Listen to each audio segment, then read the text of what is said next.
and get started. We have a really exciting talk, or at least I'm very excited about it. I've been looking forward to it for weeks. A few announcements before we get started. Students, please sign up for lightning talks. No one has signed up yet, and I know many of you have work, so if you don't want me to come hunt you down individually, I would recommend just putting in a title into our thing. You have over a month still to prepare your poster. We just need a title. So please sign up for that. Also, sign up today by 5 p.m. if you want to join our pumpkin painting party on Wednesday. Faculty, I'm sorry, this is just for students and staff. But we're going to have snacks and pumpkins and paint, and it's from, I think, 11 to 1. Is that right?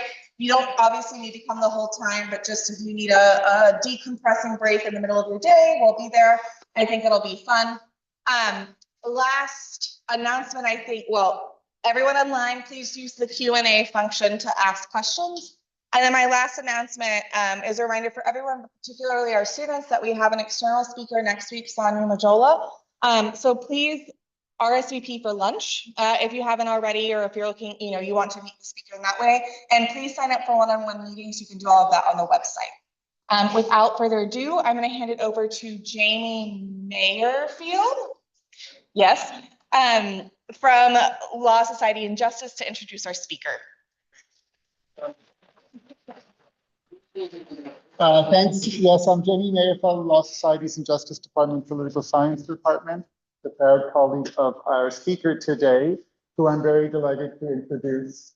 Morgan Vickers is the Assistant Professor in the Law, Societies, and Justice Department, and is also Adjunct Assistant Professor in the Department of Geography. Morgan received their PhD in Geography from the University of California, Berkeley, and in graduate school, they became the founding member and organizer of the Black Geography's Graduate Student Conference. And their research interests span Black geographies, racial justice, and environmental justice. In the Department of Law, Societies, and Justice, Morgan teaches innovative and highly successful courses on race, law, and justice, reparations, and infrastructures of exclusion. Morgan has published many articles and book chapters in edited volumes. They are in high demand as a public speaker, and they are now working on a book that shows how swamp imagery and discourses of pestilence were used to stigmatize and displace Black communities during the hydroelectric dam projects of the New Deal era. Morgan has received many awards, including a first book fellowship from the University of Washington Simpson Center for the Humanities. So please join me in welcoming Professor Vickers.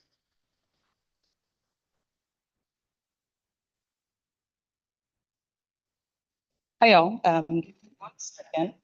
I do want to preface this by saying I lost my voice 3 weeks ago and it is still coming back. So I'm going to do my best to project. But if you can't hear me in the back, you can like wave your hand or something and let me know.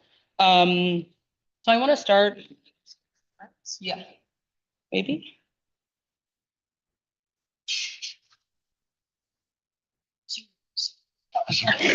Give us 1 second.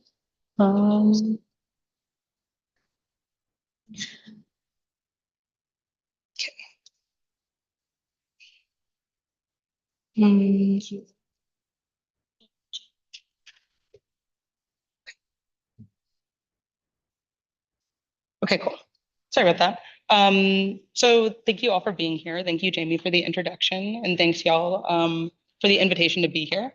I am talking today about a sort of portion of a chapter that I've been working on for my book manuscript. I've been thinking about a lot of themes of swamplands and reclamation and drainage for quite a while now. And so this is sort of like come to a head in these projects of racialization that I'm thinking about now. I sort of assume y'all are pretty good at geography, but I'm a geographer. I like to show maps to start. And for me, I like to think about this map of the US. You would be surprised how many people don't know where South Carolina is when I'm giving presentations, especially on the West Coast. So I'm gonna sort of gesture towards that, and then I will narrow in a little bit. So this area is South Carolina, right? It is on the Atlantic coast. We are thinking here about sort of the southern ecologies of former plantation state. But as we zoom in onto the state of South Carolina, right, I am writing about the Lowcountry in this work. As the name suggests, the Lowcountry is the lowest part of South Carolina. It is largely here along the coast, although it expands into Georgia a little bit as well. But I will zoom in a little bit further to think about the Charleston area. I'll talk a little bit about Charleston proper, but we'll talk about sort of the broader Charleston County. This area right here is Charleston, the downtown area, if have gone to any of sort of like the tourist sections. But what I'm really thinking about is this upland area. And this is a colonial map, but I think it demonstrates pretty well what the swamplands looked like pre-settlement and then sort of like in this early 20th century moment. So then I'm going to jump in right now. So as someone who has studied and spent the better part of a decade at this point, thinking about racialized dispossession in this post-Reconstruction South Carolina moment, I've spent months combing through different archival records up and down the Atlantic seaboard. And it's rare for me to find an archival record that stops me in my tracks. A lot of them are sort of thematically similar, but I came across one recently that really actually stunned me. So I begin here with a quote from one of these documents. This is a newspaper article celebrating the early 20th century swamp clearance work of a man called Colonel James Cosgrove. This is a name you will become quite familiar with sort of throughout the duration of this talk. And in this, and I will preface that in a lot of the quotes that I'm using today, there are slurs used. I'm going to repeat some of them sort of for to demonstrate the extremity of the language. So this is one of the key quotes that I'm thinking about. It says, "To the upcountrymen, the Lowcountry is a region of niggers and malaria," which indeed it is. But modern science has proved that the mosquito is responsible for malaria and that the swamps are responsible for the mosquito. Get rid of the swamps and you get rid of malaria. Bring in a thrifty white population and you soon will settle the nigger part of the problem. When this is done, the most fertile soil of the South will be open to cultivation. For the deposits of the ages are here to enrich the land that is now covered with water. And the writer continues and says, the imagination is incapable of depicting the possibilities of this problem. And future generations will wonder that the intelligence and enterprise of our day ever permitted the condition of the present to exist. So we now sit in these future generations that this author was sort of theorizing about and talking about. And while he speculated that we might be aghast by those of the past and that they ever allowed the swamplands to exist within this territory, I instead argue that we should perhaps instead be staggered by the means they used to make these places disappear. As this quote demonstrates plainly, the eradication of the swamp and the elimination of the mosquito, as well as the destruction of the Lowcountry Black community, are all one and the same in the annals of South Carolina history. So as W.E.B. Du Bois notes, at the end of the 20th century, Southerners not only wanted to free the soil, but they also wanted to exclude the Negro population from work and from the franchise. Swamp clearance was a project of white ecological and demographic liberation. And I would say that this is perhaps in its most extreme form. As I will demonstrate in this talk, drainage was therefore the eco-racial infrastructure critical to bringing this project to life. Swamp clearance was actually legally authorized before this quote was even stated. It was legally authorized in South Carolina through the passage of the First Amendment of the 1895 Constitution. And I do want to note that this is the Constitution that was still in place in South Carolina. On February 19th of 1900, the General Assembly authorized this law, providing for the condemnation of all lands necessary for the proper drainage of the swamp and of the lowlands of the state. And it adds that the state shall also provide for the equitable assessment of all lands so drained for the purpose of paying the expenses of such condemnation and drainage. So for these self-proclaimed white supremacists who entered the office at the end of the 19th century, the 1895 Constitution offered the promise of white redemption in the wake of Reconstruction. This Reconstruction era, as many might know, spanned from 1863 all the way through 1877.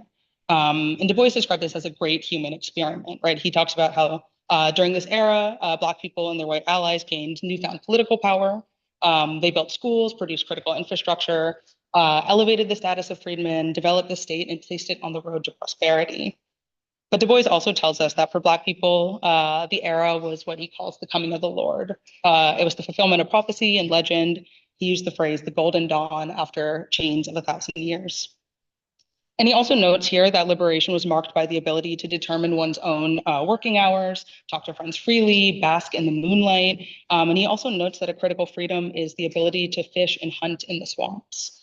But such a period and this sort of moment of ecological liberation was cut short. It was very short-lived. And then in the years to come, Black people in South Carolina were met with what Rayford Logan deems a counterattack that further curtailed the already diminished rights of the Negro. So it's within this moment that the 1895 South Carolina Constitution was constructed. For the white supremacist architects of the Constitution, key achievements in this implementation of this legislation included restrictive voting rights for only white populations, right? This disenfranchised Black folks. They were able to invent new counties, to reduce the Black voting power. And they also were able to redefine the definition of a person to only include white men, among many other exclusionary structures at that time. And while many have studied the social, material, racial, and political economic impacts of the 1895 Constitution, few, if any, have studied the First Amendment of that Constitution, and none that I am aware of have sort of thought this eco-racial project in tandem.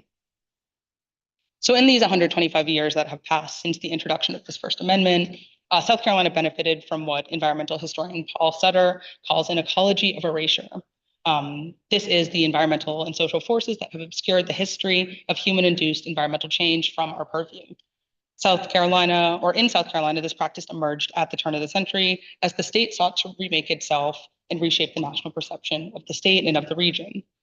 As geographer Eric Swindicow notes, modernization is a process that is contested and contestable and riddled with tensions and conflict that operates through and alters society and environments in complex and mediated ways. He adds, quote, the tumultuous and contested transformations become etched into the production of new socio-natural landscapes. For centuries prior to the Civil War, the state and private plantation owners were content with relegating Black residents to peripheral swamps and geographies that were far out of sight. But state officials developed a growing appetite for white territorialization at this point in history. And at this moment, the dual pests of mosquitoes and Black populations needed to be expelled from the Lowcountry once and for all. One moment. So this talk centers around a key chapter in my forthcoming manuscript. It is tentatively titled, and I'm open to new suggestions for the title, but it's titled Wretched, thinking alongside the ideas of Wretched of the Earth. But the subtitle here is Dam Swamps, Black Haunts, and the Draining of the Lowcountry between 1865 and 1945. This book, to me, is a geohistorical reckoning, illuminating techniques used by politicians and citizens, and especially newspapers, within this post-Civil War moment to politically, economically, and racially reclaim a Lowcountry that was once deemed, as the title of this talk notes, fit for habitation only by the Negro. Wretched reveals how the legal structures of South Carolina's 1895 Constitution and the First Amendment worked in tandem to socially and institutionally synonymize Black residents and the swampland ecologies as dual pests defined by unproductivity, unruliness, and backwardness. The state preyed upon these post-Civil War white anxieties in an effort to transform the eco-racial face of the state. And yet Wretched is not entirely wretched. It also reveals how collective organizing, resource commons, and reparative action all allowed Black swamp dwellers to maintain this political, economic, and social condition necessary for their survival, both of their communities and of their ecologies. So this book and this chapter reckon with two key problems that plague the state at the turn of the century, ones that I believe are central to understanding how we arrived at our present eco-racial moment. As one resident wrote in a 1906 letter to the editor of the Charleston-based News and Courier, what we need is better drained fields and more white people. But like the government of South Carolina, he had a clear idea of how to resolve this problem. He wrote in a simple one-line conclusion of this article, drain the land and the white people will come. This talk will explore this eco-racial project through an analysis of an organization and an individual at the core of the reclamation movement in South Carolina. That is the Sanitary and Drainage Commission of Charleston County, along with its fearless leader, a man whose career was biblical. So this is James Cosgrove, who was a colonel, but he also believed he was put on earth to save South Carolina. Indeed, he was referred to by his compatriots as the father of drainage, but he actually preferred to call himself the apostle of drainage in the South. While his identity was biblical, Cosgrove's official titles were more bureaucratic in nature. He began his political career as a two-term mayor of Sullivan's Island, South Carolina. This is an island through which 40% of, or an estimated 40% of all Black folks who were brought to the Americas, to North America, from Africa, moved through. It was home to the nation's largest quarantine station at that time, which meant that Black people were brought here and housed and investigated for pests, but they were also in some ways investigated as pests. By 1898, give me a second, I gotta refresh this. 'Cause I want to show you my photos. Um, let's see. Here we go. By 1898, his dreams began to exceed the scale of Sullivan's Island. He instead turned his sights towards Charleston, which is his hometown, but it's also the state's Lowcountry metropolis. That year, Cosgrove founded what is called the Sanitary and Drainage Commission of Charleston County. This is a board of physical and social engineers tasked with improving the state through the eradication of malaria and the recolonization of the region. And the second part is really crucial to their mission. Charleston's Drainage Commission was the first in the nation, one that served as a model for drainage and irrigation schemes across the country in the decades to follow.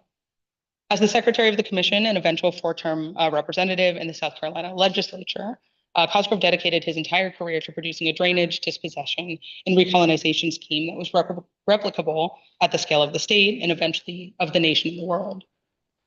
He even created a blueprint that each county could follow in their territorializing scheme. The first step was to create a county sanitation commission. The second step was for them to select a very specific tract of land, roughly 30 square miles in size. Then they should produce a survey and topographic map showing where all of the drainage canals should be dug. And finally, and the most important part, was to appropriate federal funding to continue this cycle sort of ad infinitum. Every single December, at the end of the fiscal year, Cosgrove would circulate 500 copies of their annual report across the state.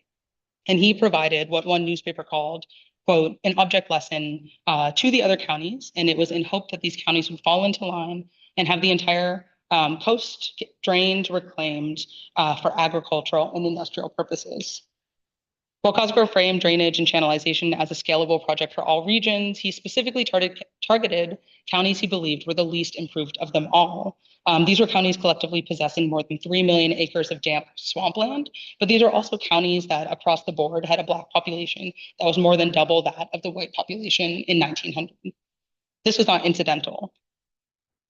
As white South Carolinians and Charlestonians specifically ran out of land upon which they could build homes and plantations closer to downtown, they began to move inland to more remote areas of the county where they encountered things like long and sticky summers, relentless mosquitoes, and violent and fatal fevers.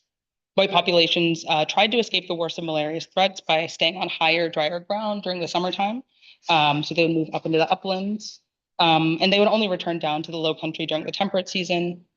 But Cosgrove, who was born and raised in Charleston, resented this itinerant life. Rather, he longed for a geography suitable for white permanence, particularly a land that one day would be capable of supporting. He had a very specific ideal. It was 100,000 white farmers. So this vision of a reclaimed South Carolina was not merely a vision of drylands, but critically a project of white supremacy for Cosgrove. And he says this plainly in a 1907 speech. It is reproduced in several newspapers at the time. And again, I'm going to quote this at length to help us really better understand the extent of his vitriol. So he writes, here's a principality as rich as any that has ever been fought for by the kings of old. Too long has this kingdom been allowed to go to waste and lie dormant. It must be our duty to make it into vigorous, energetic life. To us, loyal sons of Carolina, is given the task of removing the dreadful malarial scourge that saps the energy and the lifeblood of our citizens. It is to us given the labor of making this territory the garden spot of our Southland, filled with the homes of a happy, contented people and frugal, industrious white husbandmen, to whom, if health is present, the kind soil will repay 100-fold for his work. He goes on to continue. He says, my friends, we must not sit down and wait for that day. We must be up and doing with a firm determination that no longer will our lands continue to yield up poison to be disseminated over by the surrounding neighborhood, that no longer will we permit our lands to remain in a condition fit for habitation only by the Negro. But let us resolve that with the spirit of true Carolinians, we will conquer this problem as we have conquered so many others, and that we will make our waste places the fairest and the dearest spot in all the world, a fit dwelling place for the white man, and with fertile fields and abundant harvests, with health and happiness, we will enjoy our fair heritage and a paradise made through our own efforts. So to dry the land was therefore to eliminate the wretched swamp and the disdained Negro in order to make all of these landscapes really suitable for abundant white life, is how he framed it. Jesse Goldstein deems this social framing as terra economica. this is a landscape of wasted potential in which all of the world is potentially or not yet capital, the production of which entails a violence of erasure, right, to this echoing of erasing landscapes.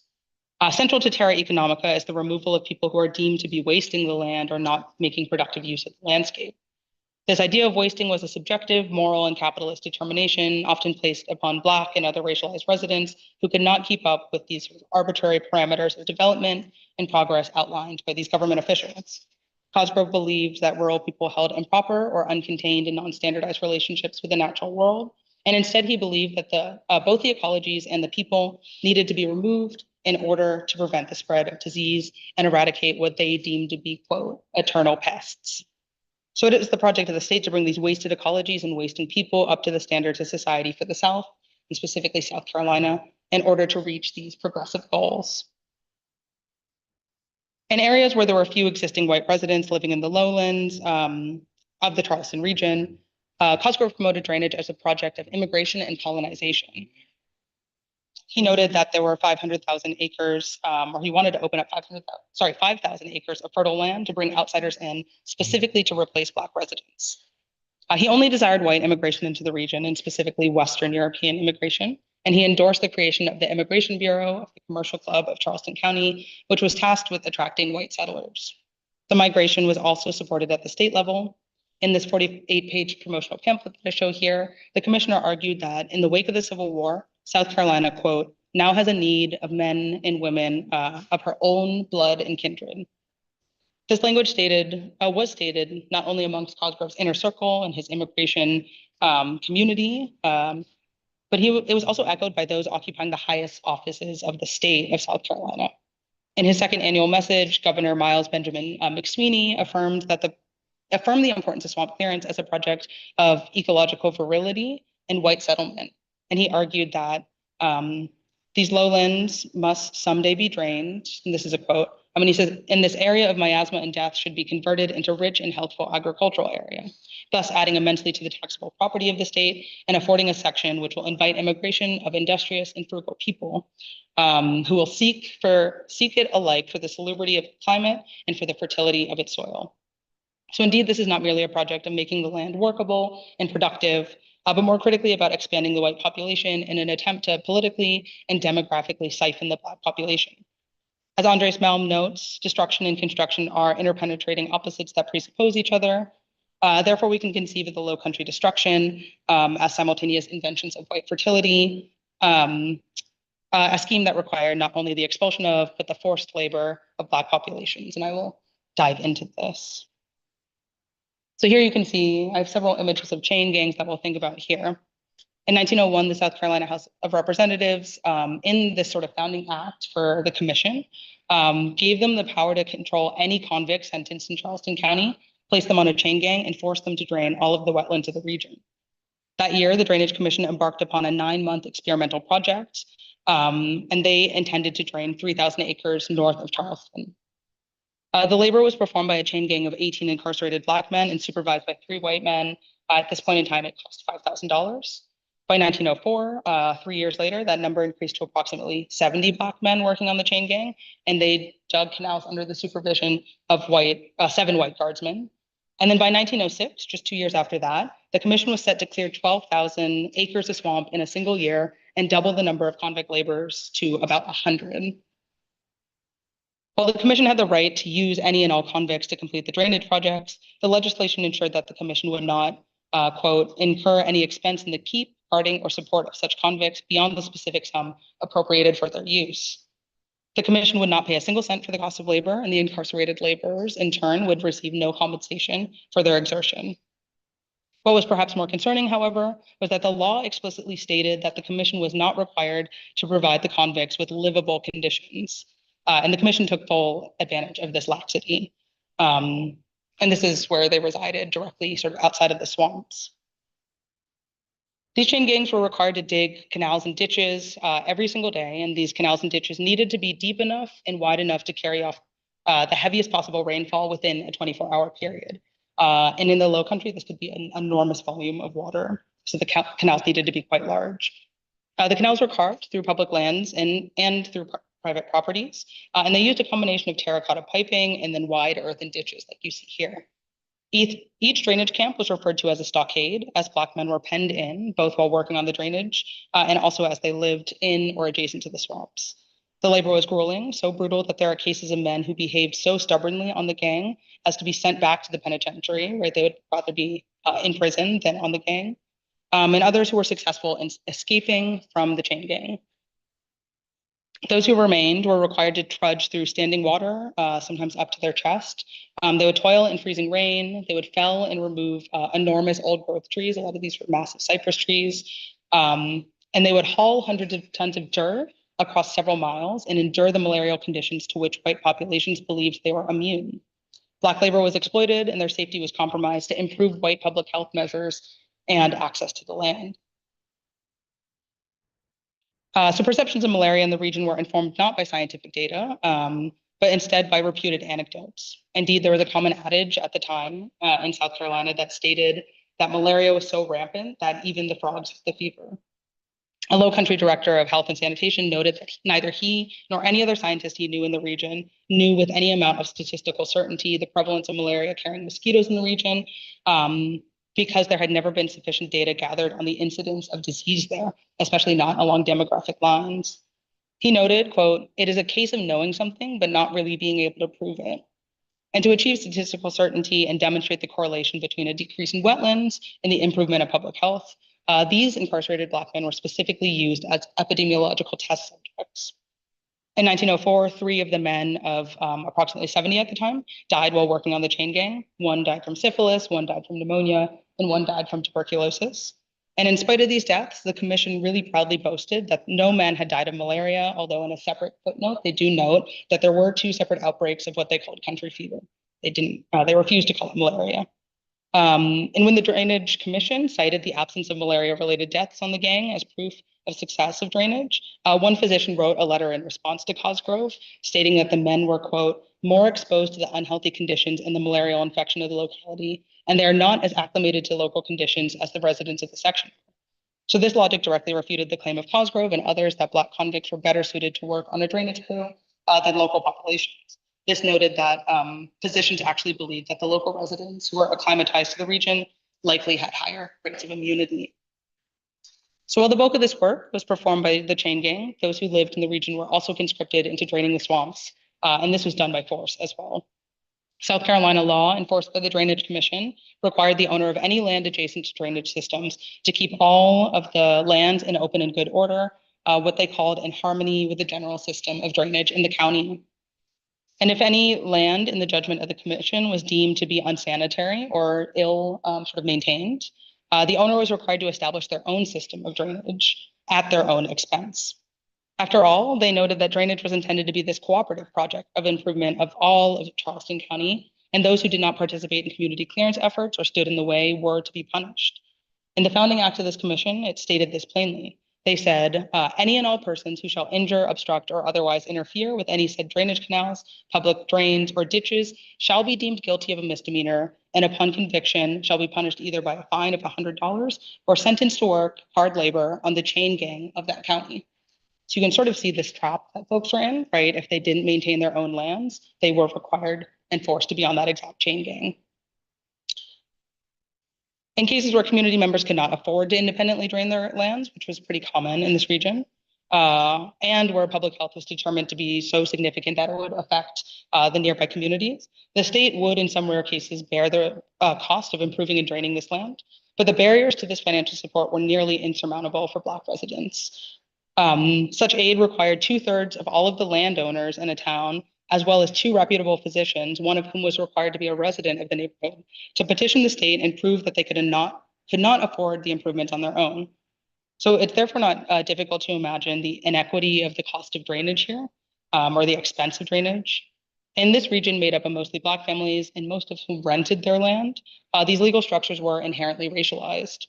This stipulation requiring a physician to reside in town also automatically excluded most Black neighborhoods from state subsidized drainage, as Black people were routinely denied access to higher education, medical training, or the ability to work within fields of medicine or public health at this point. So Black residents were therefore obliged to manipulate the ecologies of their land or avoid in order to avoid arrest. To allow swamps to continue to exist in this region would mean that Black folks would return to the conditions of confinement, arrest, and forced labor that they had only been liberated from about 3 decades prior. So I return for a second to the apostle of drainage, right? No apostle is fit for the title without first sharing the good word or the gospel with the world. So I close with a brief sort of case study or anecdote to demonstrate how, as one obituary for Cosgrove noted, the prosperity of the coastal region of South Carolina was dependent upon, first, the drainage of its lands, and second, upon, quote, making them accessible to the world. Indeed, Cosgrove was he was not only passionate about drainage itself, but he was actually evangelical. A key tenet of his drainage scheme was to transform not only the regional, but the national and international attitudes of both swamplands and the Black people who inhabited them. So I mentioned that earliest drainage project that was taking place north of Charleston, right? This was in an area called Hell's Half Acre. This is a tract sometimes simply referred to in archival records as the section. Black families resided here in these rundown homes and properties. And the name Hell's Half Acre was granted to this land because, as this sort of folklore goes, the Black population spent their time drinking it up and raising hell. But Cosgrove had a different interpretation of this hellish designation. He stated that it was due to the lawlessness and malaria that were so bad that the white man has been afraid of his health to live here. So the eradication of the swamps in Hell's Half Acre was intended to guarantee that the white settlers could come into this territory with the assurance that health could be had here. But this lawless element, as he noted, was, he said, quote, the lawless element will either be driven out or made to pay its quota in support for the general good. This lawless element, of course, refers not only to this perceived criminality of the region, but also of the Black residents. And the quota he uses here insinuates that Black people would pay the price for this white infrastructural progress. Hell's Half Acre and the Black population therein does appear to be a longtime fixation of Cosgrove's. Not only did he believe it was a place in need of drainage, but I'm thinking here about this idea of an ecology of exhibition. And I'll explain that further in a second. Part of this exhibition comes out of this a week-long sort of moment that extended into about a several years long moment. In March 1901, months prior to the start of this very first drainage project in Hell's Half Acre, the Greenville News published this article titled "The Wild Lady." The story recounts the capture and caging of a Black woman, Bessie Pinckney, who had, quote, an untamed and wild heart, and savage heart rather, who lived in the swamps outside of Charleston. This capture came just 1 week after the abduction of a Black man named Isaac Glover, who likewise was caged and put on exhibition in Charleston. While newspaper articles at the time claimed that they were man and wife, there was actually very little evidence to suggest they even knew each other prior to the moment of their arrest. But the head of the search party sent to track down the wild man and woman was none other than, quote, the gallant and gentle, the courteous and suave, conqueror of female hearts, the Honorable and Colonel Jamie Cosgrove. This is the very same James Cosgrove. And as he was sort of hunting down this duo, he brought with him a crew of 10 men, nearly all of whom were actually Glover's former coworkers who from the company that he had quit a couple weeks prior. Well, one journalist claimed that the people of Charleston were considerate people, unlikely to ever resort to violence. Cosgrove and his mob brandished ropes and clubs as they chased down and captured both the man and the woman. When caught, Pinckney was brought to Charleston and placed in a cage with Glover. And both of them were put on display in the offices of the Charleston News and Courier. This was the leading newspaper in Charleston at the time and one of the largest in the entire state. The newspaper celebrated the capture and encouraged everyone in the community to come and witness the wild couple. But the exhibition of Pinckney and Glover actually did not end at this newspaper office. Rather, there was a widespread fascination in the press and in the public at this time to observe the swamp-dwelling duo. And this led to a proposal that promised to benefit the economy and the reputation of the entire state. As one newspaper wrote, quote, this wild couple captured so near the metropolis where so much of our civilization is manifest will no doubt be a drawing exhibit for the exposition. This pair ought to draw an audience equal in size to the platform upon which President McKinley stood when he delivered his inaugural address last week. The author proposed putting the duo on exhibition in the upcoming South Carolina Interstate and West Indian Exposition. This was to be a 7-month World's Fair located in Charleston, South Carolina. intended to illustrate the marvelous and industrial commercial development of the southern states over the last quarter of a century, so this post-Civil War period. But they also wanted explicitly to expand American commerce into the Caribbean and across sort of the Atlantic area. The exposition boasted to the world the economic power and cultural richness of the Lowcountry. While it was unclear where Glover and Pinckney were actually held captive for 8 months, as they waited for the start of the exhibition, there is ample evidence to suggest that at least Glover was put on display at the exhibition, likely in what is called the Negro building. This is one of 11 primary structures at the fair. But he apparently did not live up to the high expectations of the audience who came to see spectacle at the exposition. In one review, a writer bemoaned, quote, "Of course, there had to be a wild man and other necessary fakes." We might interpret this limitation in several ways. Perhaps the wild man was not especially entertaining when he stood in a cage before white audiences. But the addition of the word fake suggests that the wild man was not perceived as a true Negro in ways that viewers expected when coming to this global fair. It's likely because the captured man was a local Black man who lived in nearby swamps, right? He was a local resident, but he was not a captured African, Native, or Bushman that visitors came to expect when visiting these global human zoos of the late 19th and early 20th centuries. This sensationalization that arose in the weeks preceding the discovery and capture of this duo was actually not a spectacle at all for the visitors who came to Charleston from across the state, country, and world. It was, in fact, because this Black man and woman were entirely normal. Yet, while the wild man left the audience with much to be desired, the state actually hoped that the attendees would be agog at the environmental and social transformation brought to the Lowcountry very specifically for this event. As the Secretary of State noted 11 months before the exposition, he said, "We must be prepared to show the world a region of rich fields ready at the hand for the cultivator. The proposed drainage of the lands of Charleston's Neck must be regarded as in a sense as complementary to the exposition. They were to sort of be thought hand in hand. For some of the finest lands of intensive farming are in this region, and the most convenient location, this is the most convenient location for prospective settlers." He said the job of the state was to reclaim them from the present unhealthy situation. And the secretary concluded by endorsing what he dubbed the Cosgrove Bill, remarking that the advertisement of drained land should be the largest feature of the exposition. The exposition of Charleston as a gateway to the world was not only possible, or was only possible due to the Cosgrove's expeditious drainage of the landscape with the support of the commission through the labor of the blockchain gang. Likewise, the drainage of the landscape was only possible due to this temporal pressure created by the scheduling of the exposition. But I raise this not necessarily to just think about the exposition itself, right? That is sort of an aside here. What I really want us to think about is how drainage performed by Cosgrove, while it endeavors to be the sort of purely ecological narrative, at least in his mind, it's also critical to remember that the Drainage Commission's very first project was in Hell's Half Acre. The legal authorization of the clearance of Charleston County swamps were rooted in this place where the exposition took place. And the monstrous representation of Black residents was on display at the world stage. And all this can be directly tied back to Cosgrove's desire to quite literally chase, capture, confine, and expel the Black population who longed only to exist freely in these low-lying communities. So I posit here that this should actually be at the core of Charleston, South Carolina's drainage history. This should be the starting point from which we think about drainage here. So I conclude here with thinking about sort of like this, what they frame as this post-drainage moment. In 1904, this is in the middle of the drainage moment, but this is when they started to boast about the success.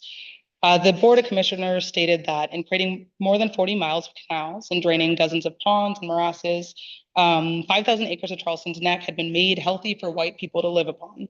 And the board hoped to soon see the region, quote, dotted with small farms, affording good support to industrious white farmers, as well as their families, from this fertile soil, which hereabout abounds. Whereas previously the population was largely made up of small Negro tenant farmers and what they called charcoal burners, they believed these populations were able to survive malarial conditions. The commission promised that the county was now fit to be settled by white farmers who could occupy this land year round. Indeed, the commission argued that it demonstrated beyond any and all doubt that wherever a system of sanitary drainage is established, malaria cannot exist. James Cosgrove ended up passing away in 1911. He was still holding this secretary position at that point in time. But in the last years of his life, he spread the gospel of drainage far beyond the Dominion of South Carolina. He committed his life to sort of spreading this blueprint with the nation. And he regularly attended what is called the National Irrigation Conference. This included the 1909 annual meeting here in Spokane. And he served as a member of the executive committee of this organizing body. In 1911, just months after his death, politicians from across the Southeast, including Florida, Georgia, Virginia, right, everywhere sort of in that region that I showed at the beginning, they all campaigned and wrote letters to the secretary of the conference endorsing Charleston as the ideal site and model to be studied in the 1912 annual meeting. This was undoubtedly a proposal done in memory of Cosgrove. And while Charleston lost the bid to Salt Lake City, the Apostle of Drainage was actually canonized in the annals of the National Drainage Project. Experts across the country looked to South Carolina as a successful case of the preservation of white geographies. A keynote speaker at that irrigation conference just months after his death gave a speech titled The National Aspect of Drainage. And in this speech, he proclaimed, "We are confronting a new problem which requires the adjustment of our governmental ideals. First and foremost, our swamps are the greatest single menace that now remains to public health across the nation. Would it not be wise and proper for the nation to prevent this evil?" He added simply, to reclaim these interstate swamps, there is required a broader jurisdiction than is possessed in any one state and a more extensive credit than is possessed by any one individual to whom settlement is attractive. And while in the last 15 years of his life, Cosgrove was that stated individual, he played one of the largest roles in the ecological and racial transformation of the Lowcountry. Following his death, the project of racialized wetland destruction actually exceeded him. It took on national importance. He actually died on March 26th of 1911, and just 1 month later, the New York Times published this article with the headline, 10 million acres of the nation's swamps to be drained, right? It took on this newfound life after his death. Therefore, Wretched is not merely a study of a historical piece of legislation or this drainage of a single, the life of a single drainage evangelist. Rather, it's also an analysis of the broader material, social, and racial consequences of this ecological transformation of the Lowcountry. Indeed, I describe this as a project of reclamation. I mean this not in the sense of swamp drainage. Rather, I trudge through the muck and mire of the Black swampland territory to start to unsettle these narratives of the turn of the century Lowcountry and its notions of progress, as well as illuminate the role that racial construction of nature plays in the material and social qualities of our present world.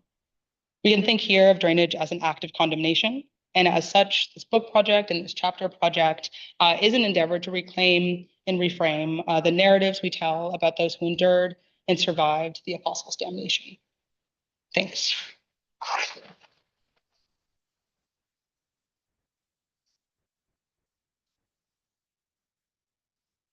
think we have time for questions. Yeah.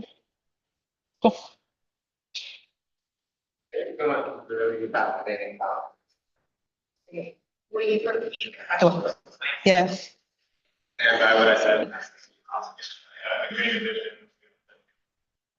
As you're talking, I just kind of was really curious or wanting to the Q&A ask you to put this in conversation with other work and like Marnie's Black Rice, and, mosquitoes of empire, and think about like the tensions in the process you're describing from the perspective of racial capitalism in that space, right, where rice production is obviously productive in the area at the time, and also, I guess, like Justin Duncan's work on Black indigenization a little bit in the North America as the Caribbeans.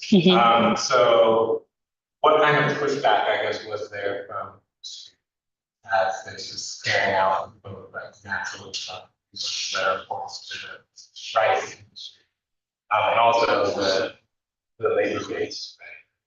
You point out so well, terrifically and terribly, I guess, exploited and expropriated, but still that's important to that economic process. Okay, I will do my best to repeat that.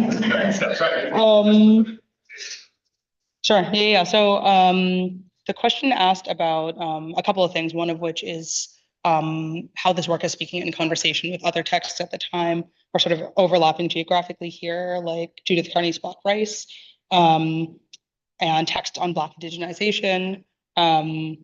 You also asked about pushback from industry, specifically the rice industry at the time, and then also exploitation. And I may be missing other things, but I think I'm going to start answering in hopes that I address it all. So yes, I think a lot about Black rice in this text. One of the things, and maybe I could have noted it, or I'll note now, is that there is ample, really wonderful work that talks about Black relations to swampland, specifically in sort of this antebellum era, right? There's a lot of history of marronage, for example. And in some ways, Judith Hardy sort of gestures towards that in sort of like the labor history and how folks were refuting that. So there's a lot of work sort of done in this antebellum era and the Civil War moment. One of the interventions, at least I'm trying to make, is sort of pushing the time scale forward to think about what happens post-emancipation. I think a lot of our narratives around Blackness and swampland kind of stop at this Reconstruction moment. But in terms of thinking about rice plantations, there are a few things that come to mind. The chapter that immediately precedes this is on this Reconstruction era land grant program. And part of this program in South Carolina, at least, was this effort to seize land from former plantation owners, or in some cases, they would sell it to the state government. Almost all of this was former rice land that they could no longer afford to keep without slave labor. And then they parceled it up and sold it to Black residents at extremely low costs. So while this is not technically reparations because they sold it to them, it is this project of like parceling up and making use of what they called this really like the most degraded land in the state. So there is sort of this spatial overlap. Another thing I think about here is this anxiety. I talked a little bit about like white anxieties here generally, but there was very specifically a planter class anxiety that was happening where they were deeply afraid of nature returning to its pre-colonial state. Another chapter, I talk about these floods, major freshets that happened in this exact same era. And as the flood sort of tore through the landscape, it returned this area to a very marshy sort of ecology. And so sort of that like plantation class, this sort of class that was in control for a long time, there wasn't necessarily, at least as far as I can tell, like a pushback from the industry because the industry sort of abruptly stopped. Their laboring capacity massively diminished at this point in time. And as such, they ended up pushing a lot of folks into drainage positions, but also into more industrial positions. The person I mentioned who was abducted, the man who was abducted, he ended up working for a phosphate mine. So they converted a lot of former swamplands to phosphate mining. So I am hoping I'm answering your question. Yes, cool, thank you. Sure. I think that a lot of the strategies, right, are kind of used over and over again, right? The training the swamps. But I'm curious, like, about like the fruits of high country men, it sort of suggests to me that like at some point, the high country men did not go to the low country, right? They didn't spend time there. And so I'm just curious about this like argument around, I mean, obviously it's a racist argument, but this argument around malaria. Like, was there actually any prevalence of malaria in the white population, or was this all just like a land grab? And that's sort of, I guess, so kind of my follow-up question, which is, if it is just a land grab, like why that moment? Why not earlier? Why were they not? Why the white people not taking the swamp before? And so was it some sort of reactionary thing to Reconstruction or something like that? And I guess I'm also thinking you can not answer anything if you want. Like, what happened afterward? Obviously, this story is about the impact itself, but like, were there actual improvements in these things that they're talking about, like in health, right? Was there a decrease in malaria prevalence? Were there downstream, like, haunting effects, like from messing up the land? Like, did the high country men get what they wanted out of the land, or was this all just to take something that was owned by Washington? Great. Okay, so the question, there are two main questions that I can see. One of them, I guess they're kind of entangled. There's a question about sort of the tensions or maybe the distinctions between high country and low country, or up country and low country. This question about malaria being used, or the threat of malaria being used as justification to seize land, to have this land grab, use it as a point of seizure. And then there's a third question that is about what happened after this moment of revolution. So I think I'm going to answer them kind of in that order. because it happens a little bit temporally, right? The distinction between the high country and low country isn't just a geographical distinction. It is kind of a historical distinction as well. Agriculture was totally different in the upcountry versus the low country, right? In the upcountry, it was more similar to places like North Carolina or Virginia, where there's a lot of cotton production. And in the low country, it was almost exclusively rice and indigo. At one point in time, Charleston was the capital, but it moved up to Columbia. And in this sort of like separation, despite the fact that Columbia, Upland was the capital at that moment in time, it had maybe like the least political power. All of the folks who were the most expensive, most wealthy lived down in the Charleston region. And a lot of this is sort of like the plantation legacy, right? The folks who gained and accrued that wealth lived in areas with the most generative crops. And so there was already like a stark political divide. Some scholars cite this ecological divide as being one of the sort of failures of the Confederacy, even, right? The divisions were so stark at that point in time. So most of the cases of malaria that are seen are in the low country, but like I mentioned in that statistic, they hadn't actually done like a proper accounting in multiple ways. They actually didn't know how many Black folks were living in the region because many folks were living in sort of like unpropertied or like not legally propertied areas. And so a lot of it was, as you mentioned, like very explicitly a land grab sort of housed in this story of malaria control. I will say malaria control was very successful in this region, but it didn't succeed immediately after this moment. It took up until roughly the start of World War II. It would have been 1943 was sort of like that moment where they stopped seeing the prevalence of malaria. And that leads me to like what happened after. I actually did my dissertation on the Santee Cooper Hydroelectric and Navigation Company. This was a New Deal sort of scheme designed to inundate swamplands. So that's sort of where the book ends. That was what I'm thinking about in the last chapter. It is this moment that is like the ultimate final destruction. And that is the moment that is sort of framed as the massive success. But again, that wasn't until 4 decades after this moment. So I think in terms of your question of like justification or like the rationale behind the immediate seizure, a lot of that is a land grab, but maybe more than that, it was this Black removal project. And one last temporal moment I'll note here is that the 1895 Constitution was the post-Reconstruction Constitution. And part of this sort of land grab, why it wasn't super successful before, is because of these interracial coalitions that were occupying the state government prior to this movement, roughly. I mean, at least until it would have been like 1880 at that point in time. So they didn't have the political power to sort of legally authorize this body until the last decade. I hope that answers all the parts, yeah? Yes.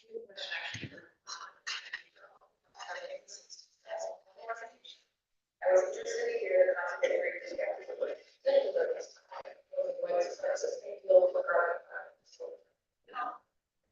Black workers or to the role of public health and medical communities in the shortage or Black in this region. Yeah, should I repeat it? Yeah, okay. So the question is about the role of physicians and public health workers in either supporting or like endorsing this white supremacist project or refuting it. And so I guess 2 of the examples I mentioned here, kind of within the same paragraph, one of them is a physician who's stating that there is no statistical data, kind of like what I was talking about, or at least no sort of like regional statistical data. They had like individual case studies from different towns about the rates of malaria. Tuberculosis was more highly documented in this region. But because malaria was also known by different names, some folks refused to call it malaria. Some people called it the swamp fever. That sort of contributed to this inability to properly account for sort of like the impact, the health impact. There was, sorry, I keep mentioning other chapters, but another chapter that I'm thinking about is this DDT experimentation that did happen in that 1943 moment. It was experimentation not only on sort of malaria in the region, but on the Black populations in Black bodies themselves. They used Black populations as test subjects. And again, this is during that Santee Cooper hydroelectric project moment. So it's a couple decades later, but this is one of the best documented cases of sort of like the role of epidemiology or public health at this point in time. They had federal public health officials. The CDC came in and did testing on malaria in that region, but they actively prevented children and women from being receiving preventative care because they wanted to see what would happen if folks sort of contracted malaria and then they used DDT within the region if it was sort of effective in preventing this public health crisis. So in trying to prevent this public health crisis, they actually perpetuated it. And some of the scientists and public health officials who worked on this project were also part of the Tuskegee project. And so there are sort of these like long-standing, widely like geographically oriented public health questions and concerns. Admittedly, the public health component of this chapter is still fairly nascent. And so I can't necessarily speak to other sort of claims beyond these few cases by individual physicians who are sort of writing letters directly to the Drainage Commission to be incorporated in their annual report. And that maybe is to sort of highlight that they did include the words of these officials, but they often immediately followed it by like their own sort of analysis of what that letter meant. Yes. A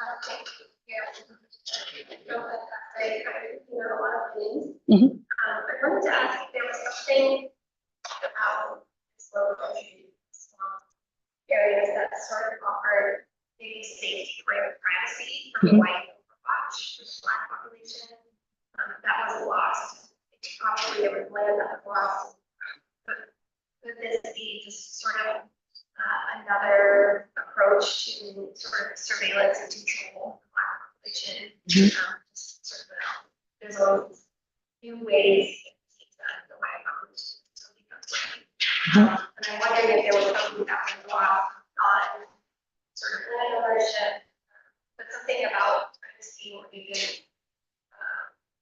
sort of the area and the ability to build communities in a place that was so difficult to access that sort of offered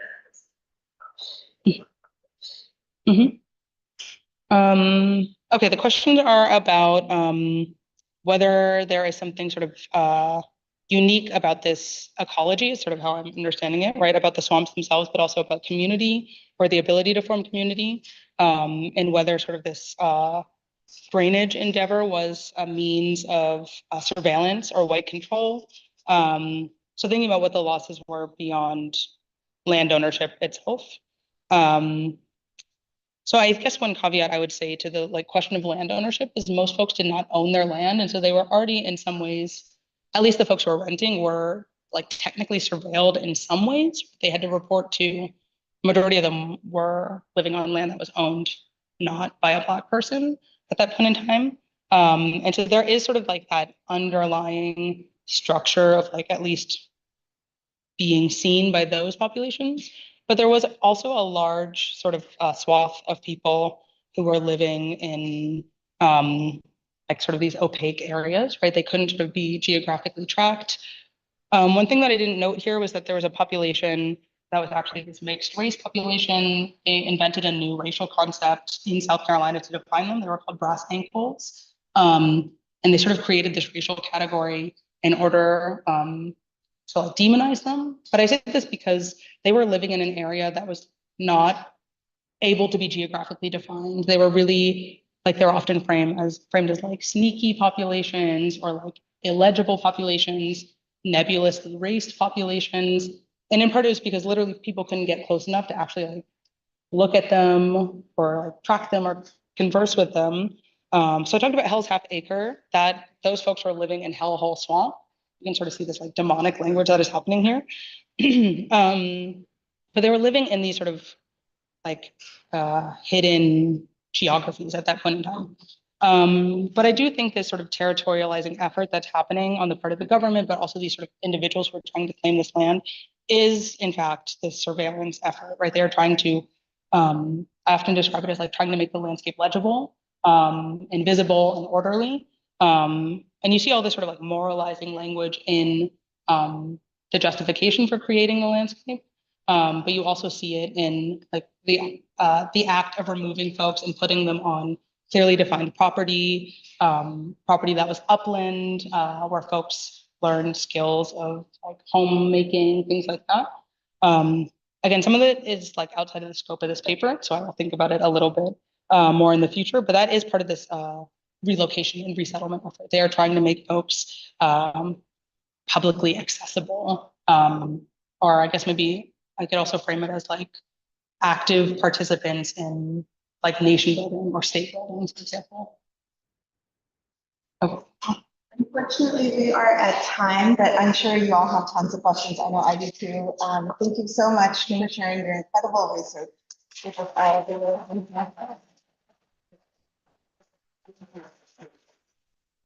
welcome to come and introduce yourself and talk to Dr. Morgan after, Vickers, Dr. Morgan Vickers after the talk.